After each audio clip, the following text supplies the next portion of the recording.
नमस्कार। आज हम उत्तर प्रदेश के शिक्षा क्षेत्र से जुड़ी एक बहुत जरूरी खबर को समझने की कोशिश करेंगे। एक नया निर्देश जारी हुआ है जिसके बारे में जानना सबके लिए बहुत काम का है। तो चलिए इस नोटिस की हर बात को एकदम आसान भाषा में समझते हैं। तो ये है इस नोटिस का ऑफिशियल टाइटल जो सीधे सोर्स से लिया गया है। और देखिए, कमाल की बात यह है कि सारी की सारी जानकारी, मतलब कौन, क्या, कब और कहां, सब कुछ इसी एक लाइन में छिपा है। तो चलिए इसी लाइन को पकड़कर पूरे मामले की तह तक चलते हैं। अच्छा, तो इस पूरे निर्देश को आसानी से समझने के लिए हमने इसे 5 सिंपल हिस्सों में बांट लिया है। सबसे पहले देखेंगे कि ये नया फाइनेंशियल निर्देश आखिर है क्या। फिर जानेंगे कि ये किस किस पर लागू होता है। इसके बाद इसकी ज़रूरी तारीखें क्या हैं, ये मानव संपदा पोर्टल क्या चीज़ है, और आखिर में बात करेंगे कि ये सब करना इतना ज़रूरी क्यों है। तो चलिए पहले पॉइंट से शुरू करते हैं। ये जो नया वित्तीय निर्देश आया है, ये असल में है किस बारे में? तो ये निर्देश है संपत्ति घोषणा के बारे में, जिसे हम एसेट डिक्लेरेशन भी कहते हैं। देखिए, आसान शब्दों में इसका मतलब ये है कि सरकारी कर्मचारियों को अपनी चल और अचल दोनों तरह की प्रॉपर्टी का ब्यौरा देना होगा। अब चल संपत्ति मतलब आपकी गाड़ी, गहने या बैंक बैलेंस जैसी चीजें, और अचल में आ गई आपकी जमीन, मकान या दुकान। और इसका मकसद बिल्कुल साफ है, सिस्टम में फाइनेंशियल ट्रांसपेरेंसी यानी वित्तीय पारदर्शिता को बढ़ाना। ठीक है, ये तो समझ आ गया कि क्या करना है, पर अब सबसे बड़ा सवाल, ये करना किसे किसे है? क्या ये सिर्फ टीचर्स के लिए है या फिर इसका दायरा और भी बड़ा है? तो देखिए, सोर्स में ये बात बिल्कुल साफ साफ लिखी हुई है, ये निर्देश शिक्षा विभाग के हर एक कर्मचारी के लिए है। इसमें सभी अधिकारी, सभी शिक्षक और यहाँ तक कि स्कूलों में जो नॉन टीचिंग स्टाफ काम करता है, यानी शिक्षणेतर कर्मी, वो सबके सब शामिल हैं। मतलब इस दायरे से कोई भी बाहर नहीं है। अब बात करते हैं टाइमलाइन की, क्योंकि देखिए, सरकारी कामों में तारीखें बहुत मायने रखती हैं, और यहाँ 2 ऐसी तारीखें हैं जिन्हें याद रखना बेहद जरूरी है। यहाँ ना 2 स्टेप्स हैं, इसे ध्यान से समझना होगा।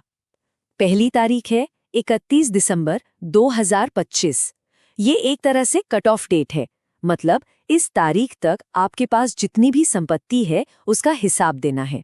और फिर आती है दूसरी तारीख 31 जनवरी 2026, जो उस हिसाब किताब को ऑनलाइन पोर्टल पर जमा करने की आखिरी तारीख है, यानी कि डेडलाइन। तो अब हमें पता चल गया है कि क्या करना है और कब तक करना है। अगला सवाल है कि ये सब होगा कैसे और कहाँ। तो इसके लिए एक खास ऑनलाइन प्लेटफॉर्म बनाया गया है। ये सारा काम होगा मानव संपदा पोर्टल पर। अब ये है क्या?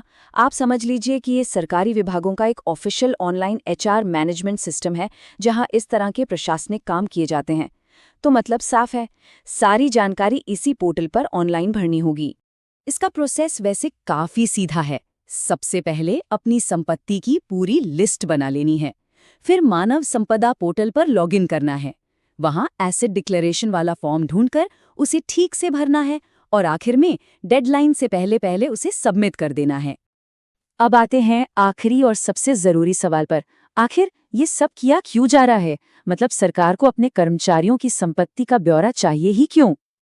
असल में ये सिर्फ एक नियम नहीं है, बल्कि ये एक अच्छे शासन का, जिसे हम गुड गवर्नेंस कहते हैं, उसका एक बहुत जरूरी हिस्सा है। जब पब्लिक सर्विस में बैठे लोग अपनी संपत्ति की घोषणा करते हैं, तो इससे पूरे सिस्टम में फाइनेंशियल क्लैरिटी आती है और जवाबदेही तय होती है। ये एक स्टैंडर्ड तरीका है जिससे पारदर्शिता बनी रहती है। तो चलिए एक बार जल्दी से सारी जरूरी बातों को दोहरा लेते हैं। ये किसके लिए है? सभी शिक्षा अधिकारियों, शिक्षकों और नॉन टीचिंग स्टाफ के लिए। क्या करना है? अपनी चल और अचल दोनों तरह की संपत्ति की घोषणा करनी है। कब तक? 31 जनवरी 2026 तक, और ये जानकारी 31 दिसंबर 2025 तक की संपत्ति की होगी। और आखिर में कहाँ? मानव संपदा पोर्टल पर। अब एक बहुत ही दिलचस्प और जरूरी बात, जिस ब्लॉग से ये जानकारी ली गई है वो खुद एक डिस्क्लेमर देता है। उसमें साफ साफ लिखा है कि इस खबर का इस्तेमाल करने से पहले इसकी ऑफिशियल पुष्टि जरूर कर लें, क्योंकि ब्लॉग एडमिन इसकी कोई जिम्मेदारी नहीं लेता। और यहीं से आज का हमारा आखिरी सवाल उठता है। जरा सोचिए, जब कोई निर्देश किसी ऑफिशियल सर्कुलर की जगह एक न्यूज़ ब्लॉग से मिलता है,